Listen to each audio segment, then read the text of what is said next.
I think we talked about earlier the use of fonts and color to kind of help your slide. This is a very straightforward slide. There are just a lot of challenges here.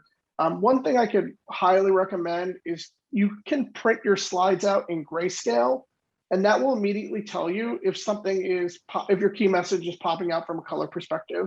Because if there's not a lot of contrast, like this green and this gray on these bar stacks, it's not easy to read.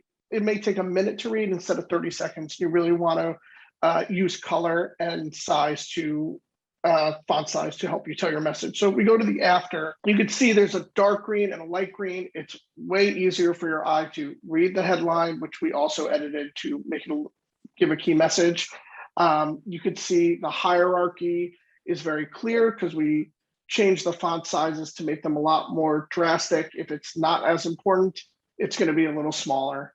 And again, if you were to print this slide in grayscale, there's going to be a very clear difference between that dark green and that light green.